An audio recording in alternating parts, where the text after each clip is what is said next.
अस्सलामुअलैकुम, मैं हूं रेहान तारिक और आप देख रहे हैं दास्तान। अब तक की सबसे अहम और बड़ी खबर इलेक्शन कमीशन ऑफ पाकिस्तान की जानिब से चेयरमैन तहरीक-ए-इंसाफ इमरान खान की तोशाखाना रेफरेंस में नाअहली है, जिसके बाद साबिक वजीर आजम इमरान खान भी उन वज़राए आज़म की सफ़ में आ खड़े हुए हैं जो मुल्क की तारीख में नाअहल हुए हैं। यानी नाअहल होने वाले वज़राए आज़म की सफ़ में इस एक फैसले ने इमरान खान को ला खड़ा किया है। इमरान खान की बदउनवानी, बदनीयती और झूठ पर इलेक्शन कमीशन ऑफ पाकिस्तान ने मोहरे तस्दीक सब्त कर दी है। सदाकत और अमानत का नाम नेहाद पैकर तिनका तिनका यूं बिखर गया है कि जिसके बाद तहरीक इंसाफ की क़यादत और कारकुनान खासे बिखरे हुए दिखाई दे रहे हैं। वो बुत जो बड़ी मेहनत के साथ चंद लोगों ने एक ख़ास वक्त में ख़ास मकासद के हुसूल के लिए अपने हाथों के साथ तराशा था, जिसकी पारसाई के किस्से गलियों और बाजारों में ज़बाने ज़द-ए-आम थे, जिसका मेरिट ये था कि वो झूठ नहीं बोलता, जिसका मयार ये था कि वो बदउनवान नहीं है, जिसका बयानिया ये था कि सब चोर है, सब डाकू हैं, सब करप्ट हैं, मगर मैं ईमानदार, दयानतदार और बेमिसाल हूँ।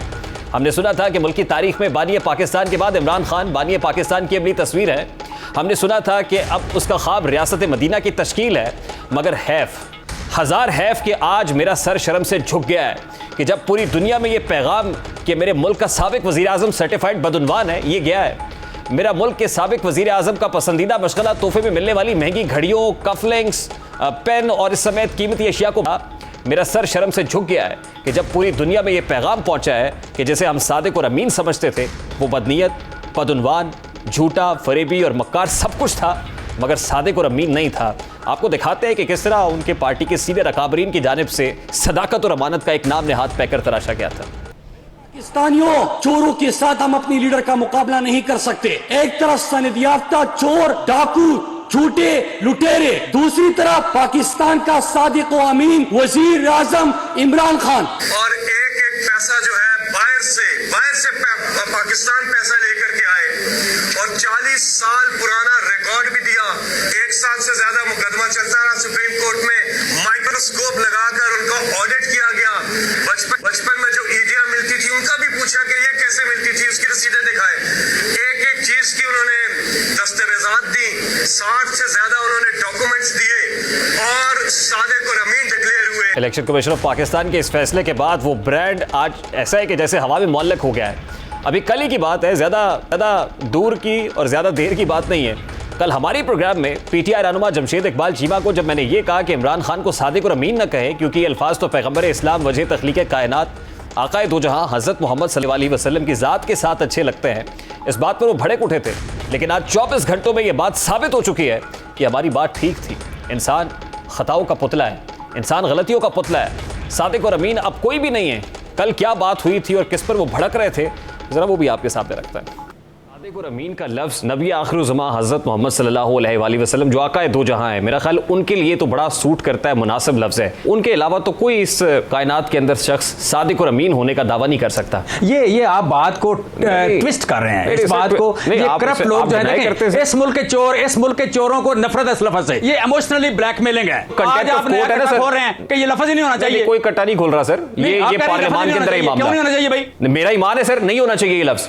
ये लफ्ज सिर्फ आकाए दो जहां के साथ मंसूब है सर। कोई बंदा परफेक्ट नहीं है, ये मेरा ईमान है। आप गलत कह रहे हैं, मैं गलत कह रहा हूं, वो खूबियां होनी चाहिए, आप उससे एग्री नहीं करते, होना चाहिए। मैं ये गलत कह रहा हूं, मेरा एनालिसिस है, आप उससे एग्री नहीं करते, बिल्कुल ठीक बात है। लेकिन आप कंटेम्प्ट लगाने के लिए बैठे हुए, आप ये कह रहे हैं मैं यही कह रहा हूं मैं एग्री नहीं करता, मैं यही कह रहा हूं मैं एग्री नहीं करता। कल तक जमशेद इकबाल चीमा साहब ये कह रहे थे कि मैं गलत कह रहा हूं, वो इससे एग्री नहीं करते। लेकिन आज इलेक्शन कमीशन ऑफ पाकिस्तान के इस डिसीजन के बाद मेरी सिर्फ ये इतनी इस्तदा है और दस्त बस्ता इस्तदा है पाकिस्तान तहरीक इंसाफ के उन लोगों के साथ जो अभी भी एक ऐसा पैकर तराशते हैं, एक ऐसा ब्रांड बनाते हैं जो नाम नेहाद सदाकत और अमानत का पैकर होता है। मैं फिर कह रहा हूँ कि खुदारा सब गुनाहगार हैं। ये सदाकत और अमानत का तमगा या सर्टिफिकेट देने से पहले लाख बार करोड़ बार सोचना चाहिए।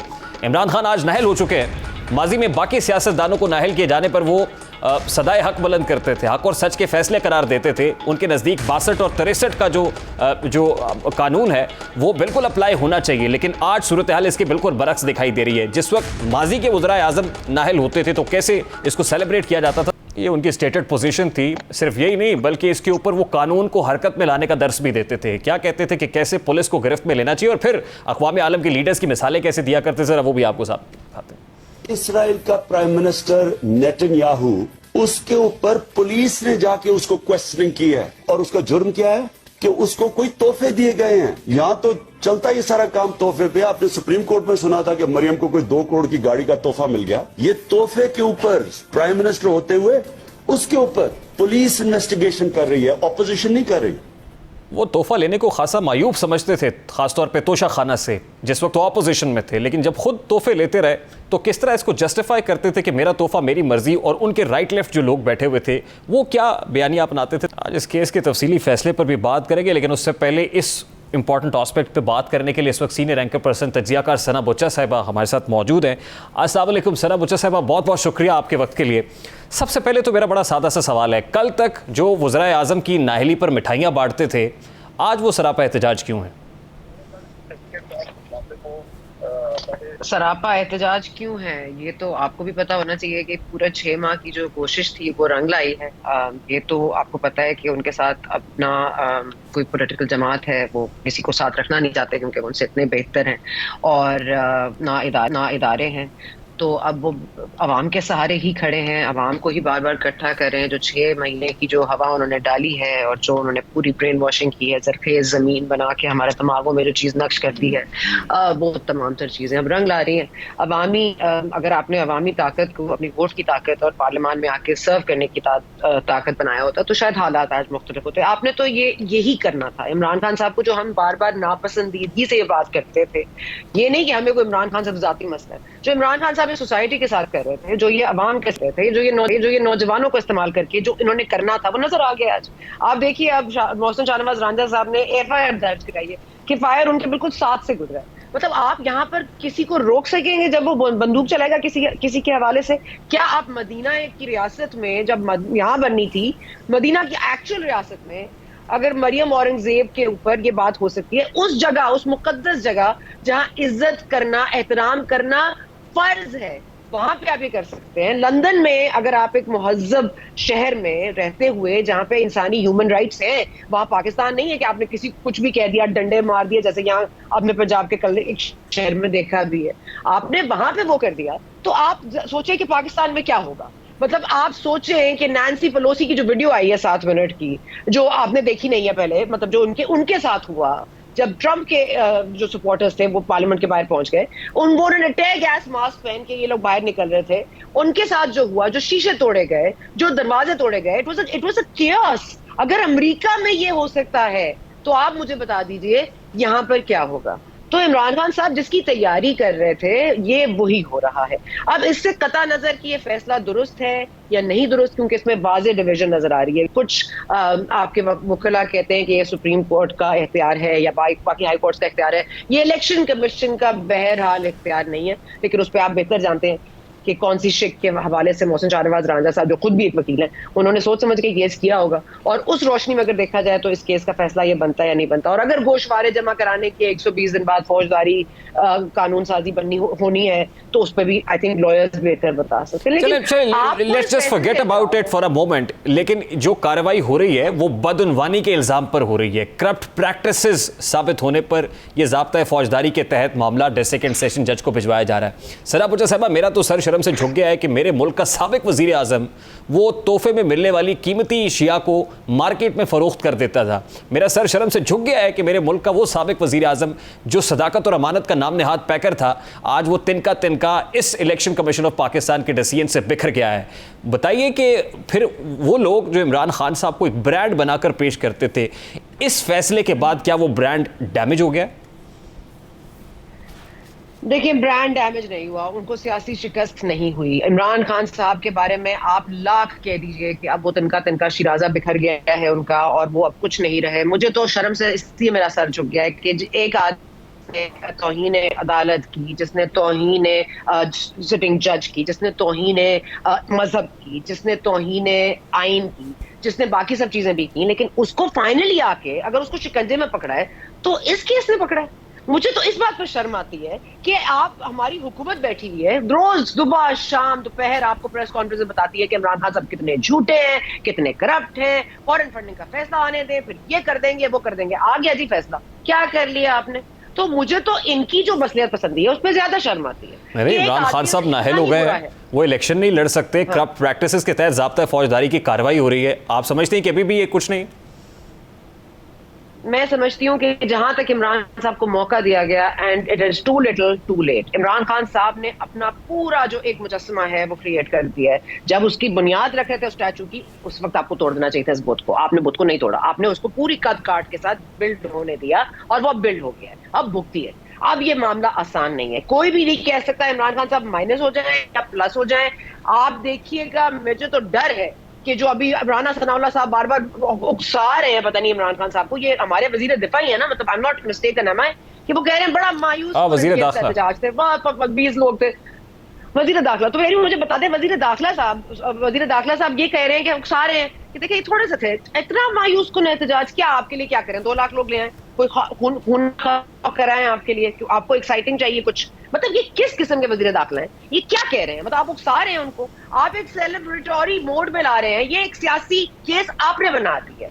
अगर ये खालिस्तान एक बदउनवानी और करप्ट प्रैक्टिसेस के ऊपर केस है, और अगर तो ये एक्चुअली में एक सीरियस संजीदा मसला है कि एक शहजादे ने आपको घड़ी दी, वो घड़ी आपने 4 गुना ज्यादा के ऊपर बेची, पहले तो ये अखलाकी गलत थी, उसके बाद आपने बादशाह, क्योंकि शहजादे को पता भी चल जाता है कि आप कितने बेच रहे हैं, उनसे चेक किया जाता है। मतलब it is embarrassing beyond embarrassing. अगर इमरान खान साहब के हवारियों को और सपोर्टर्स को अगर ये एम्बैरेसिंग नहीं लगता, तो आपको लगता है इस केस में जो उन्होंने गोशवारे जमा कराए या जो टैक्स रिटर्न जमा कराए वो मैच नहीं कर रहे, उससे फर्क पड़ेगा?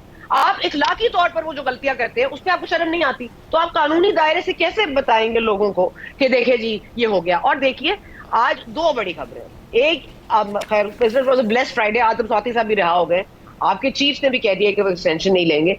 मतलब एक साथ ही सब कुछ हो रहा है कि अब इसमें क्या एंगेजमेंट होनी चाहिए, क्या अच्छा, ये बड़ी इंपॉर्टेंट डेवलपमेंट है जिसकी तरफ आप इशारा कर रहे हैं कि बड़े अहम मौके के ऊपर आर्मी चीफ का जो स्टेटमेंट आया है वो भी बड़ा इंपॉर्टेंट है कि फौज ने अपने आप को सियासत से बिल्कुल दूर रखने का फैसला कर लिया और वो भी एक्सटेंशन नहीं लेंगे। वो 29 नवंबर को उनके ओहदे की मियाद खत्म हो रही है, वो रिटायर होकर घर चले जाएंगे। तो मेरा ख्याल है ये तो नेक शगुन है कि इदारों ने एटलीस्ट अपनी सियासत से मुदाखलत वाले एलिमेंट जो है उसको तो हमेशा के लिए ख़त्म कर दिया है, तो ये तो बड़ा नेक शगुन है, इसको भी सेलिब्रेट किया जाना चाहिए, अच्छी खबर है। देखिए I think on a very serious level ये 2-3 जगह पे इसकी आई थिंक इसकी रेलेवेंस नजर आती है। एक ये कि ये बड़ा वाज़ेह पैगाम है कि जो बार बार ये बात की जा रही थी कि किस तरह से इलेक्शंस को थोड़ा सा जल्दी करा दिया जाए और आर्मी चीफ की एक्सटेंशन हो जाए, तो आई थिंक ये रूमर मिल फैक्ट्री जो थी उसको भी खत्म करना था। दूसरा जो एक खदशा जिसका बार बार इजहार किया जा रहा था कि नेगोशिएशंस जारी हैं, पीछे बातें हो रही हैं, बातचीत हो रही है, तो आई थिंक उसको भी क्रॉस आउट कर दिया कि अब जो भी फैसला आ रहा है नहीं आ रहा है, जो भी सियासी बुनियादों पर आपके मामला है वो हमसे दूर रखिए, हम इससे दूर रहेंगे,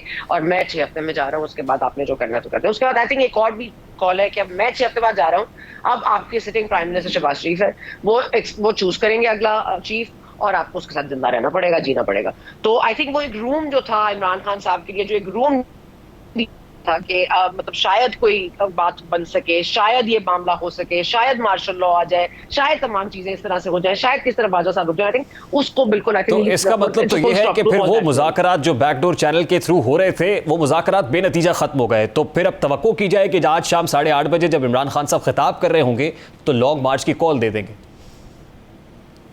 लॉन्ग मार्च की कॉल मेरा ख्याल है उनको देने की जरूरत नहीं पड़ेगी, क्योंकि आज जो फैसला आ गया है उसके बाद जिस तरह से कल मामला चलेगा अगर हाई कोर्ट में और इसकी अगर सुनवाई होती है और आप उसके बाद देखेंगे अगर हस्ब मंशा इनको फैसला नहीं मिलता तो इलेक्शन कमीशन ने ये काम तो मामला इमरान खान साहब का बड़ा आसानी से हल कर दिया है कि उन्होंने डेट दे दी है, तो अब अवाम को डेट देने की जरूरत नहीं, वो वैसे ही निकल आएंगे।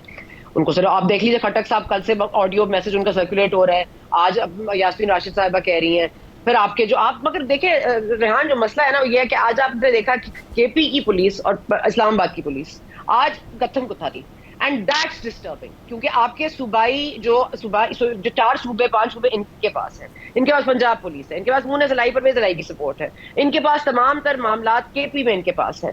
आप ये देखिए कि आप एक इस्लामाबाद फोर्स को, जिसको मैं कहीं कमतर नहीं समझती, and I think the IG is terrific, and I think सबको बहुत शौक हो रहा है इस वक्त। मैं पहले भी किसी प्रोग्राम में कह रही थी कि मेरा ख्याल है इमरान खान साहब से जल्दी तो हमारे इदारों को है कि जल्दी से इमरान खान साहब आ जाए, because they are so well prepared to finish this once and for all. तो मैं नहीं चाहती मामला वहां तक जाए, क्योंकि मैं नहीं चाहती कि मेरी आवाम को कोई नुकसान हो। Sir lastly and very quickly, ये जैसे मर्जी आप लोगों को निकाल लें, एक प्रेशर क्रिएट करें, असेंबलियों का हंगामी इजलास बुला लें, आप पब्लिक को सड़कों पर ले आए और जो मर्जी फैसला करा रहे हैं, इसका ये मतलब है? देखिए मसला ये है मैं आपने छोटा जवाब मांगे थी, मैं बड़ा छोटा जवाब देती हूँ। अगर आज तक सब कुछ कानून और इंसाफ और आईनी तकाजों पर हुआ है इस मुल्क में 75 साल हिस्ट्री में, तो फिर हमारे पास ग्रे एरिया नहीं होना चाहिए। लेकिन हमारा मसला ये है कि हमारी हर चीज सियासी है, हमारे अदालती फैसले भी सियासी हैं, अदालती फैसलों पर अमल दरामद भी सियासी है, हमारे केसेस की बुनियादें भी सियासी हैं और हमारा इस्तेमाल भी सियासी है। तो फिर इस मुल्क में ये ग्रे एरिया रहेगा। कोई नहीं मानेगा कि इमरान खान साहब ने करप्ट मैल प्रैक्टिस की और कोई ये नहीं मानेगा कि नवाज शरीफ साहब ने करप्शन नहीं की। कोई नहीं मानेगा। There will always be two sides of the same coin और हम यही सच और झूठ में बचे रहेंगे, बिकॉज हमारा कानून और आइन जो है पॉलिटिक्स से अलग नहीं। This is very unfortunate. बहुत शुक्रिया सर आपके वक्त के लिए। सीनियर एंकर पर्सन तजियाकार सरा बुचा साहब हमारे साथ मौजूद थी। सारे मामले का जो सियासी पहलू है उस पर उनका तबसरा आपने सुना है। इसका जो लीगल व्यू पॉइंट है वो लेंगे। ब्रेक लेते हैं, ब्रेक के बाद वापस आएंगे। कुंवर दिलशाद साहब, साबिक secretary election commission of Pakistan, और सलमान अकरम राजा साहब, मुमताज माहिर कानून, उनका व्यू पॉइंट इस सारे मामले पर क्या है कि कल जब इस्लामाबाद हाई कोर्ट खुलेगी तो क्या इमरान खान साहब के ऊपर जो आज नाहली की तलवार लटक रही है वो हट जाएगी या फिर ये यूं ही बरकरार रहेगी। इस पर बात करेंगे। इस ब्रेक के बाद हमारे साथ रहिए।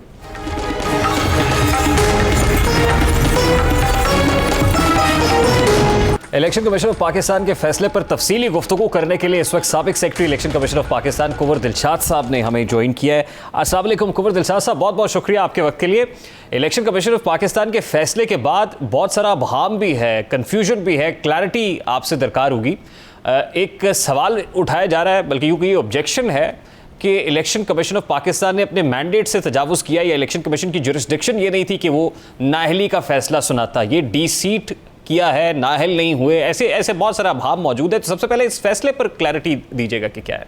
इलेक्शन कमीशन में पाकिस्तान की नाअहलियत के दायरा कार के बारे में तो हमेशा जो अपोजिशन जमातें हैं वो उसको मतनाज़ा बनाने की कोशिशें करती रही, लेकिन इलेक्शन कमीशन पाकिस्तान ने आज अपना फैसला जो है अपने आइनी कानूनी हदूद में रहते हुए आइन के आर्टिकल 63(1) के तहत उन्होंने इमरान खान को नाअहल करार दे दिया और साथ ही जो उनकी जो 6 नशिस्तों पर जो इलेक्शन में कामयाबी हासिल की थी वहाँ से भी इनकी नाअहलियत हो गई है। अब पूरे 6 सीटें वो एक मियाँ वाली 7, इन 7 नशिस्तों पर अब इमरान खान कौमी असम्बली के मेंबर नहीं रहे।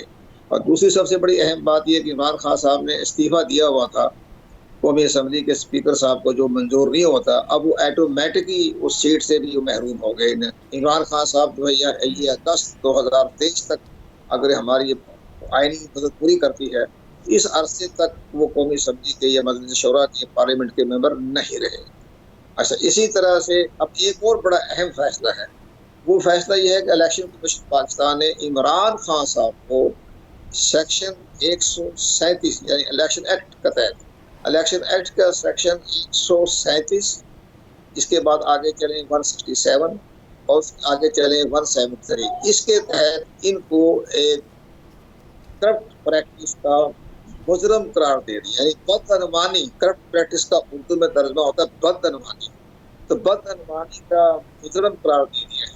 अच्छा कुंवर दिलशाद साहब, यहाँ पर थोड़ी सी क्लैरिटी दरकार है। ये जो नाअहली की मुद्दत है इमरान खान साहब की, आप ये कह रहे हैं कि 5 साल की मुद्दत होगी, मतलब अगर 63(1) के तहत वो डिस्क्वालीफाई होते हैं तो नाअहली की मुद्दत 5 साल है।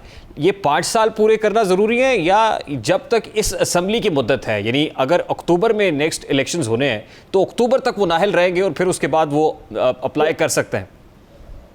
अक्टूबर तक, यानी अक्टूबर नहीं, अगस्त को, ये 18 अगस्त को, ये 17 अगस्त 2023 को अपनी आईनी मदद पूरी करेगी। तो 17 अगस्त 2023 को असेंबली जो है ये बरकरार रहती है तो डिज़ोल्व हो जाएगी। उस वक्त तक ये नाअहल हुए हैं। ये जो 5 साल के लिए जो हमारे बाज वज़रा इसके इंटरप्रिटेशन दे रहे हैं वो दुरुस्त नहीं है। उसका मतलब ये होता है कि अगर शुरू में कोई डिस्क्वालिफिकेशन हो जाती है, पार्लियामेंट के मेंबर बनते के साथ ही कोई डिस्क्वालीफाई होती है तो वो पूरा 5 साल पूरे करता है। अब ये तो पूरी असेंबली 4 साल पूरे कर चुकी है, तो इस लिहाज से ये इस सेशन के लिए उसमें लिखा हुआ करंट पार्लियामेंट, तो ये इमरान खान को ये फायदा तो पहुंच रहा है कि ये अपना अगस्त 2023 तक जो है ये नाअहल करार दिए गए हैं 2023। तो समझा जाए कि नेक्स्ट जनरल इलेक्शंस के लिए इमरान खान साहब एलिजिबल होंगे? नहीं, इलेक्शन नहीं लड़ सके, वो करप्ट प्रैक्टिस के ज़िम्मे में आ गए हैं। वो जो उन्होंने दूसरा जो फैसला किया है वो करप्ट प्रैक्टिस में जब आदमी मुजरम करार दे दिया जाए तो वो इलेक्शन लड़ने का अहल नहीं होता, वो करप्ट प्रैक्टिस में आ जाता है। तो ये जो करप्ट प्रैक्टिस बड़ी इंपॉर्टेंट वो जो है हमारी शिक है 137, 167, 173, ये बहुत इंपॉर्टेंट है इलेक्शन एक्ट की, जिसमें तो कुंवर दिलशाद साहब, फिर ये 5 साल की नाहली तो ना हुई, ये तो एक तरह की लाइफ टाइम डिस्क्वालिफिकेशन हो गई। यहाँ ये लाइफ टाइम तो नहीं, ये 5 साल की नाहली नहीं है, ये बात दुरुस्त कह रहे हैं, हम भी कह रहे हैं, ये जो वज़रा कह रहे हैं वो दुरुस्त नहीं कर रहे, वो गलत भी मैं इस्तेमाल नहीं करूँगा, वो उनका पॉइंट ऑफ व्यू दुरुस्त नहीं है।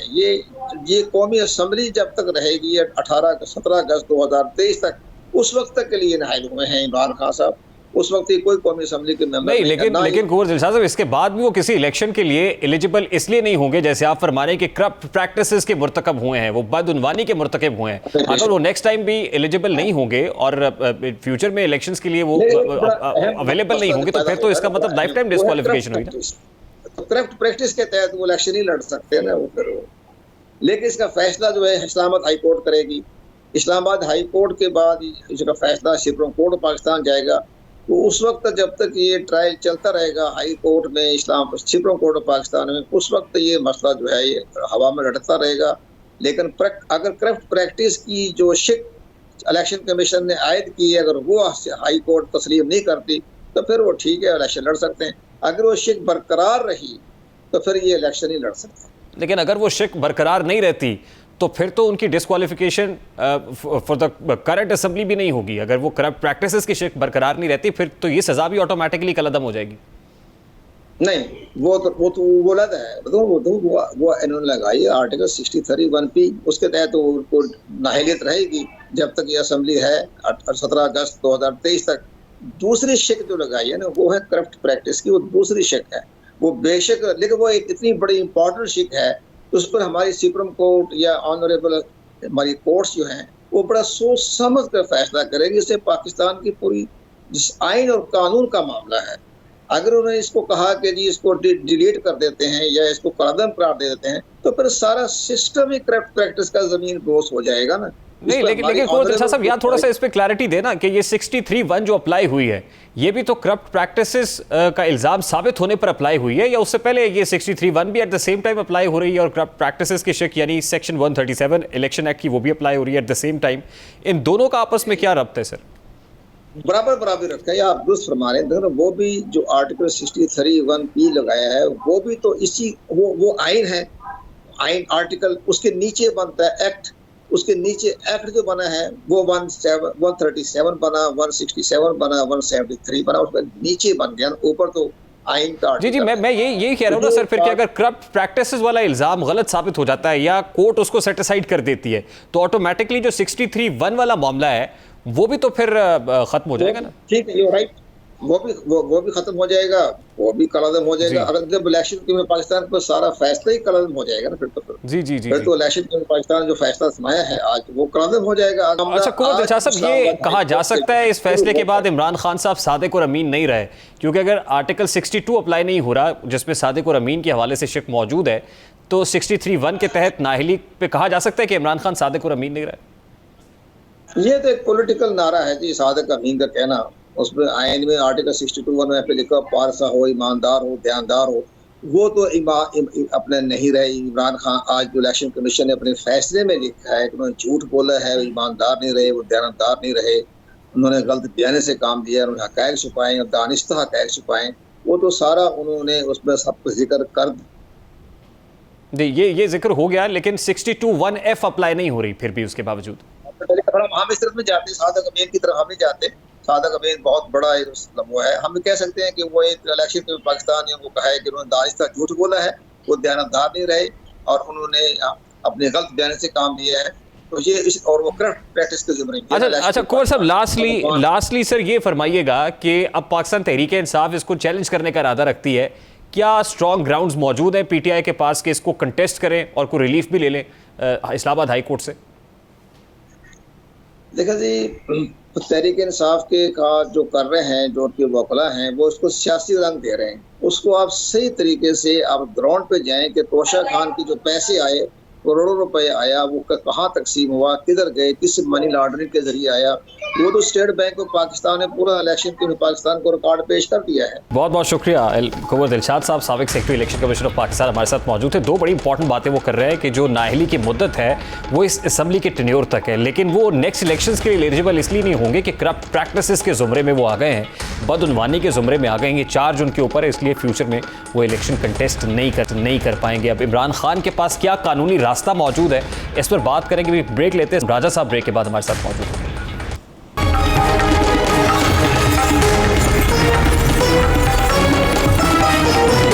Welcome back. इस वक्त सीनियर कानूनदान सलमान अकरम राजा साहब हमारे साथ मौजूद है। इमरान खान साहब के पास क्या कानूनी ऑप्शंस मौजूद है, कैसे किन ग्राउंड्स पर इसको चैलेंज किया जा सकता है इलेक्शन कमीशन ऑफ पाकिस्तान के फैसले को, इन तमाम तर मामलों पर बात करेंगे। अस्सलाम वालेकुम सलमान अकरम राजा साहब, बहुत बहुत शुक्रिया आपके वक्त के लिए। सबसे पहले तो ये फरमाइएगा, इलेक्शन कमीशन ऑफ पाकिस्तान के आज के फैसले में क्या लीगल लैकुनास दिखाई देते हैं आपको? देखिए, इस फैसले में बज़ाहिर तो बहुत सुकून है, और जो मामला है इलेक्शन एक्ट 2017 के सेक्शन 137 का, वो इसमें कलीदी अहमियत रखता है। देखिए, उन्होंने कहा ये है कि इमरान खान साहब ने कुछ सालों के लिए जो गोशवारे अपने असासों के जमा कराए, उनमें कुछ चीजें रह गई, वो गलत थे। अगर ऐसा है भी तो सेक्शन 137 ये कहता है कि फौजदारी कार्रवाई जो है वो 120 दिन में की जा सकती है गोशवारे के जमा होने के बाद। अब आखिरी गोशवारा जो इमरान खान साहब ने जमा कराना था वो 31 दिसंबर 2021 को था। उसके बाद 4 माह का अरसा जो है 30 अप्रैल को खत्म हो गया। 30 अप्रैल के बाद कोई फौजदारी कार्रवाई नहीं की जा सकती। अब अगर ये सूरत हाल है तो इलेक्शन कमीशन ने आज जो हुक्म दिया है कि फौजदारी कार्रवाई की जाए, मेरी नजर में वो हुदूद से तजावुज है। इलेक्शन कमीशन ये हुक्म नहीं दे सकता था। साथ ही इलेक्शन कमीशन ने ये कहा है कि उनको नाअहल समझा जाए आइन के आर्टिकल 63(1)P के तहत। जब हम आइन के आर्टिकल 63(1)P को देखते हैं तो वो ये कहता है कि अगर किसी कानून के तहत कोई शख्स नाअहल है तो फिर वो असेंबली में के हवाले से आइनी तौर पे भी नाअहल समझा जाएगा।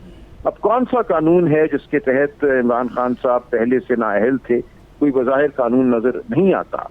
और सेक्शन 137 के तहत बज़ाते खुद नाअहली नहीं होती। अगर एक मुकदमा चले और उस मुकदमे में 2 साल से ज्यादा की सजा हो जाए तो फिर आइन के आर्टिकल 63(1)H के तहत वो शख्स नाअहल होता है उस मुद्दत के लिए जो वो सजा काटेगा, और उसके बाद 5 साल। अब ऐसा कोई मामला इस वक्त हमारे सामने नहीं है कि उनको सजा हो गई हो और उस सजा की वजह से वो नाअहल हों। तो ना उनको सजा हुई है, बज़ाहिर फौजदारी कार्रवाई का वक्त गुजर चुका है, इसलिए सजा होने का इम्कान भी नहीं है। तो फिर किस तरह इलेक्शन कमीशन ने उनको नाअहल करार किया, ये बात वाज़ेह नहीं है। अच्छा सलमान साहब, इलेक्शन एक्ट की जो सेक्शन 137 है, आप दुरुस्त फरमा रहे हैं कि बेसिकली उसके अंदर तो ये है कि with in the period of 4 months, यानी गोशवारे जमा कराने की तारीख खत्म होने के 4 महीने के अंदर अंदर कोई तादीबी कार्रवाई हो सकती है। लेकिन इस केस में खुद स्पीकर ने रेफरेंस भेजा आर्टिकल 63(1) के तहत, तो आप नहीं समझते कि ये फिर एक स्पेशल केस बन जाता है जिसमें रेफरेंस दायर किया गया और इलेक्शन कमीशन से कहा गया कि आप कार्रवाई करें? नहीं, देखिए, इलेक्शन कमीशन अपनी हुदूद से तो आगे नहीं बढ़ सकता ना। तो जो रेफरेंस भेजा स्पीकर साहब ने, उस रेफरेंस का जवाब यही था कि गलत गोशवारे जमा कराने से कोई शख्स आइन के आर्टिकल 63 के तहत नाअहल नहीं होता। तो इसके लिए जरूरी था कि उनके खिलाफ फौजदारी मुकदमा कायम होता 120 दिनों में और उनको सजा होती 2 साल से जायद, तब वो 63(1)H के तहत नाअहल होते। ये जवाब देना चाहिए था इलेक्शन कमीशन को, स्पीकर साहब को। सलमान साहब, उस वक्त तो प्रैक्टिकली क्योंकि पाकिस्तान तहरीक इंसाफ की हुकूमत थी और कंसीलमेंट भी थी, हुकूमत से पूछा जाता था मुख्तलिफ प्रेस कॉन्फ्रेंसेस के अंदर कि आप ये जो तोशा खाना के तहाइफ है उनकी तफसीलात सामने रखें, लेकिन उसके लिए एक उज़र पेश किया जाता था कि दोस्त ममालिक नाराज़ हो जाते हैं। जब हुकूमत बदली है, स्पीकर चेंज हुए, इस हुकूमत ने ये सोचा कि इसके ऊपर कार्रवाई को इनिशिएट किया जाए, और फिर कुछ फाइंडिंग्स ऐसी वो बताते हैं कि हमारे पास हैं तहाइफ के हवाले से और तोशा खाना के अंदर कुछ ऐसे एम्बेजलमेंट्स हैं कि इस पर कार्रवाई बनती थी। तो आप समझते हैं कि इसके लिए फिर रूट कोई और इस्तेमाल किया जा सकता था रादर देन ये रेफरेंस इलेक्शन कमीशन को भेजा जाता? देखिए, रेफरेंस तो एक तरीका था, असल मामला तो इलेक्शन कमीशन की जो इस्तात है उसी का है कि वो क्या कर सकते हैं सेक्शन 137 के तहत। क्या इसमें कोई गुंजाइश है कि 120 दिन की जो मुद्दत है उससे हट के भी उसके बाद भी फौजदारी मुकदमा कायम किया जाए? अगर है भी तो आपको उस फौजदारी मुकदमे के नतीजे का इंतजार करना होगा। देखिए, इस्लामाबाद हाई कोर्ट से तो ये कहा जाएगा कि इन्होंने जो ये 120 दिन की मुद्दत से तजावुज किया है, इसके हवाले से फैसला दिया जाए कि क्या ये तजावुज हो सकता था। ठीक, और पैरेलल जो मुकदमा चलेगा ज़ाब्ता फौजदारी के तहत, उसमें भी वो अपना दफा तो पेश करेंगे और फिर वहाँ भी करेंगे, बिल्कुल वहाँ भी करेंगे। और यही होगा कि एक तो ये कि वो मुकदमा कायम नहीं हो सकता, दूसरा ये कि अगर वो मुकदमा कायम हो भी सकता है तो फिर उसके फैसले का इंतजार करना चाहिए, उससे पहले नाअहल करार देना मुमकिन नहीं था। ठीक, अच्छा सर, ये क्लैरिटी भी इसमें अभी नहीं है जो सज़ा का तयन है कि सज़ा कितने अरसे के लिए होगी, मतलब 5 साल की सज़ा है या जिस वक्त नहीं है, सज़ा नहीं, नाअहली की मुद्दत का इस वक्त कोई वाज़े हमारे सामने नहीं है जवाब कि कितने अरसे की नाअहली है, क्योंकि किसी कानून के तहत अभी उनकी नाअहली हुई ही नहीं। ठीक, यानी ये कह रहे हैं आप कि वो डी-सीट हुए हैं, नाअहल नहीं हुए। ये देखिए, इलेक्शन कमीशन ने तो नाअहल उन्हें करार दे दिया है, लेकिन वो एक तरह से हवा में नाअहल करार दिए है ना, क्योंकि नाअहली की मुद्दत का ताल्लुक होता है किसी कानून से। ये बात बिल्कुल वाज़े नहीं है कि किस शिक के तहत उन्होंने उनको नाअहल करार दिया है और क्या मुद्दत है नाअहली। बहुत शुक्रिया। सलमान अकरम राजा साहब सीनियर कानूनदान हमारे साथ मौजूद थे और उनका बड़ा डिफरेंट लीगल व्यू पॉइंट है और वो ये समझते हैं कि इसके अंदर कुछ ऐसे नकाइस मौजूद हैं जिसको तहरीक इंसाफ चैलेंज कर सकती है, तो उन्हें फ़ायदा भी होगा। तहरीक इंसाफ इसको चैलेंज करेगी तो क्या वो फ़ायदा उठा पाएगी या नहीं, ये तो वक्त ही बताएगा। कुछ और इंपॉर्टेंट खबरें भी आ रही हैं, खासतौर पर पेरिस से, जहाँ FATF का जो इजलास है उसमें पाकिस्तान ग्रे लिस्ट से निकलता है या नहीं निकलता, इस हवाले से हाई होप्स रखनी चाहिए। उम्मीद करते हैं कि अच्छी खबर मुल्क को सुनने को मिलेगी। प्रोग्राम का वक्त अपने इख्तिताम को पहुंचे, आपसे मुलाकात होगी इंशाल्लाह अगले हफ्ते। अपना रखिए ख्याल, अल्लाह हाफ़िज़।